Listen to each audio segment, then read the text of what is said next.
ناظرین، آج ہم اسلامی کیلنڈر میں ایک بہت ہی خوبصورت مہینے شعبان کے حوالے سے نہایت ہی آزمودہ وظیفہ جانیں گے۔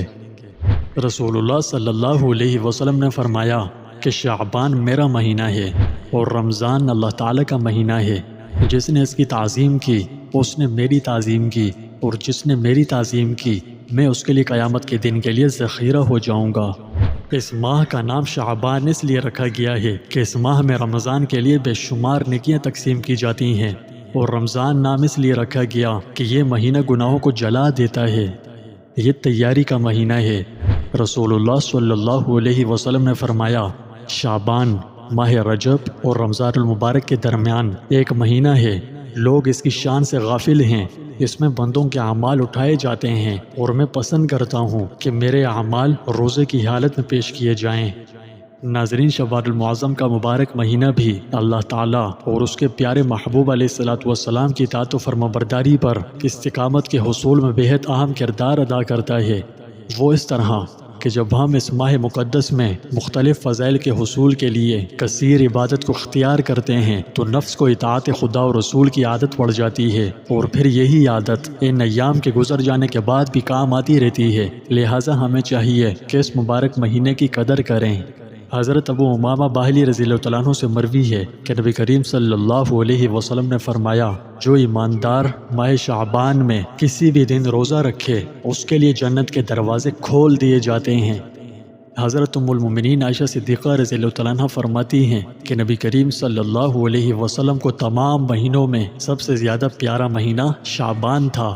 حضرت انس رضی اللہ تعالیٰ عنہ سے مروی ہے کہ جب ماہ رجب آتا تو رسول اللہ صلی اللہ علیہ وسلم فرماتے، اے خدا، رجب اور شعبان میں ہمارے لیے برکت عطا فرما اور ہمیں رمضان میں پہنچا۔ حضرت انس بن مالک رضی اللہ تعالیٰ عنہ سے مروی ہے کہ حضور اقدس صلی اللہ علیہ وسلم نے فرمایا، رجب کا شرف اور فضیلت باقی مہینوں پر ایسے ہے جیسے دوسرے کلاموں پر قرآن مجید کی فضیلت، اور تمام مہینوں پر شعبان کی فضیلت ایسی ہے جیسے تمام انبیاء پر میری فضیلت، اور دوسرے مہینوں پر رمضان کی فضیلت ایسی ہے جیسے تمام کائنات پر اللہ تعالیٰ کی فضیلت۔ حضرت ابو ہریرہ رضی اللہ تعالیٰ عنہ سے روایت ہے کہ رسول اکرم صلی اللہ علیہ وسلم نے فرمایا، ایک شعبان سے دوسرے شعبان تک مدت حیات کا ختم ہونا لکھ دیا جاتا ہے، یہاں تک کہ آدمی شادی کرتا ہے اس کے یہاں بچہ پیدا ہوتا ہے حالانکہ اس کا نام مرنے والوں میں لکھا جا چکا ہوتا ہے۔ شعبان کے 5 حروف ہیں اور ان میں سے برکت کے الفاظ نکلتے ہیں، جیسے کہ شین سے شرف، عین سے علو، با سے بر، الف سے الفت اور نون سے نور۔ گویا کہ ماہ شعبان المعظم کی جلوگری کیا ہوتی ہے؟ شرافت، بلندی، بھلائی، الفت اور نور کا سما بن جاتا ہے۔ اس ماہ مبارک میں نیکیوں کی کثرت، خطاؤں کی مغفرت اور نزول برکت کا سلسلہ بڑھ جاتا ہے۔ یہ درود پاک پڑھنے کا خاص مہینہ ہے۔ اس ماہ میں کثرت سے آپ علیہ الصلوۃ والسلام پر درود و سلام کے گجرے نچھاور کیے جاتے ہیں۔ اللہ تعالیٰ کا ارشاد ہے، ان اللہ وملائکتہ یصلون علی النبی یا ایھا الذین آمنوا صلوا علیہ وسلموا تسلیما۔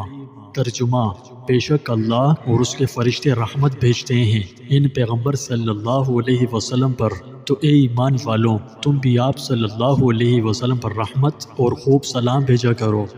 رسول خدا صلی اللہ علیہ وسلم کا ارشاد ہے کہ جو کوئی ایک بار مجھ پر درود پاک بھیجتا ہے اللہ تعالیٰ اس پر 10 بار رحمت نازل فرماتا ہے۔ اس لیے ہر بندے کے لیے ضروری ہے کہ وہ اس مہینے میں غافل نہ رہے، بلکہ رمضان کے استقبال کی تیاری شروع کر دے اور گزشتہ اعمال سے توبہ کر کے گناہوں سے پاک ہو جائے۔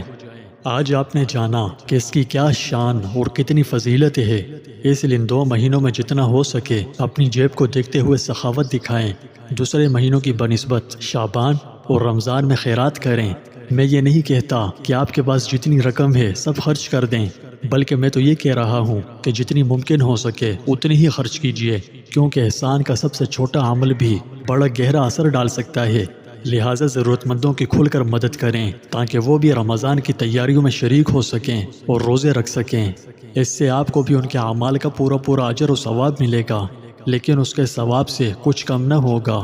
اس موقع پر مناسب ہے کہ آپ کے علم میں اس بات کا اضافہ کر دوں کہ رسول اللہ صلی اللہ علیہ وسلم کا فرمان ہے، مومن ایک جسم کی مانند ہے، اگر جسم کے ایک حصے کو تکلیف ہو تو سارا جسم درد محسوس کرتا ہے۔